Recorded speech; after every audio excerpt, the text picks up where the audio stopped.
Hi, hi everybody. It's me, Sailor Mercury, Amy here, and today we're going to talk about why don't want YouTube partnership and why we never took YouTube up on it. Now, back in the day, YouTube partnership was this big, hard thing to get into, and that not every channel or account qualified. Like first you had to have a big subscriber number, your videos had to have a lot of views, and you had to be in good standing with community guidelines and copyright in terms of service. Now, there are going to be some people on YouTube have all that going for them. But then it still wasn't enough to get in back in the day. Because this is what I hear. Back in the day, if you applied for it, YouTube's first thing was to reject you. Why? I don't know. Obviously, that was one of their first things, was to reject everybody the first time around. Why? I don't know. I guess they wanted to see it that people were serious or passionate about being a YouTube partner. But then the sad thing is, if you got rejected by them, you had to wait 2 months before you could try it again. Why 2 months? I don't know. Then eventually YouTube changed it where all you had to do was go into the part of your channel and say set up partnership or modification, and you were set up. But you didn't have the monetization privilege yet. You basically had to build your channel. Now for people like us on this YouTube channel, building the channel is never going to happen. I mean, half of the videos got a lot of views, the other half of the videos got a small portion of views. And let's face it, it's never going to be like any of those channels who are partnered or any of those channels that aren't. Now, here are the reasons why we were against YouTube partnership, why we didn't want it. One, the first, explanatory how it was set up back in the day of getting into it. And even though now YouTube has made it easy for people to get into it, it's still not something that we even want to touch. Okay? First off, as a YouTube partner, you have to have all your content has to be reviewed by the YouTube review team.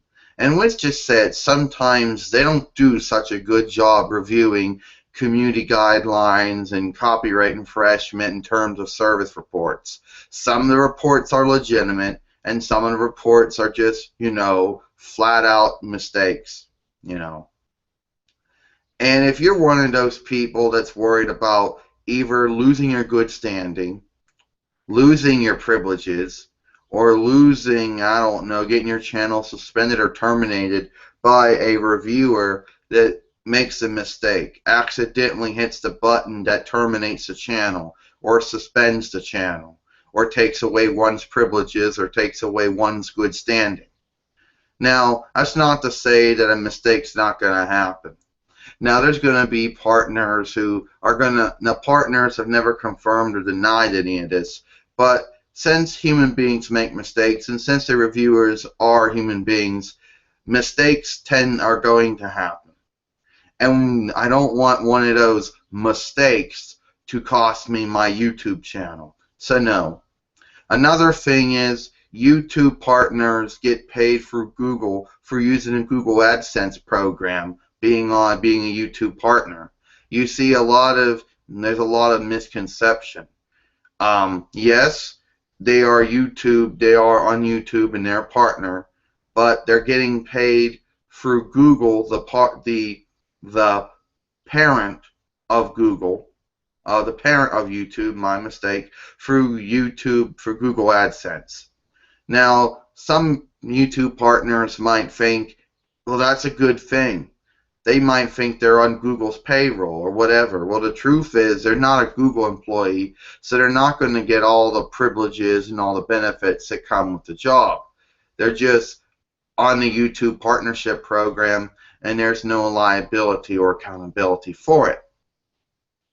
Another reason why, no liability, just accountability. So if something goes wrong, well, you can't complain to them about it. I guess you could email them. A lot of partners get the email privilege, but still, that's just accountability. That's no liability. I guess you could feedback them using feedback, but whatever. Another thing is that YouTube partners have to worry about their Google AdSense accounts being suspended or terminated by people who are reported for falsely clicking on one's advertisements or violating the Google AdSense terms of service or whatever thing on there. You hear about partners who did everything right, who followed the community guidelines and the copyright and the terms of service to a T and did everything the correct way, and you hear about they get falsely reported for clicking on their advertisements and be accused of infringing upon or violating the Google AdSense terms of service, and the Google AdSense team tells YouTube tells YouTube, oh well, your partner violated Google AdSense terms of service, and we're suspending or terminating the Google AdSense account. I think you should go right away and take their YouTube partnership away too. They lost the privilege. Now, yes, there are partners out there who have actually legitimately done things that are wrong to lose their privileges or have their account suspended or terminated, and then there are those who are, just innocent of mistake of then there's those who are innocent and are accidentally reported on by people, and the reviewers just just go with whatever they're being told, instead of investigating it out. But regardless of all that, I don't have to worry about my Google AdSense account, panicking about it, worrying about, am I going to keep it, is it going to be gone, am I going to lose my partnership, so I don't want to go through that headache. Another headache I don't want to go through is being advertiser friendly. Of course, all videos must meet community guidelines in terms of service, and they must not infringe upon copyright, true. But then the video's got to be advertising friendly, meaning that the videos that advertisers want to feel friendly advertising on. And if you make videos where the advertiser doesn't feel like isn't friendly, doesn't want to advertise on, then you lose the privilege, the monetization privilege of that video, or videos if you have more than one that don't meet advertiser friendly standards. So, in other words, you basically are forced into doing, basically YouTube partners are forced to basically have to worry about community guidelines, copyright, terms of service, and advertiser friendly. See, I just have to I just have to worry about community guidelines, copyright, and terms of service, 3 things, and that's it. I don't want to worry about 4 things.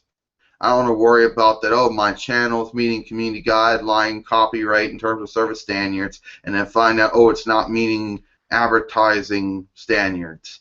No, thank you. So there's a lot of reasons why YouTube partnership is not in the best interest of this YouTube channel and never will be. Now, I know you people are saying, aren't you forgetting some things about YouTube partnership or Google AdSense or whatever? Yeah, there's going to be a lot of things that I don't know about and a lot of things that I'm missing to discuss about it, But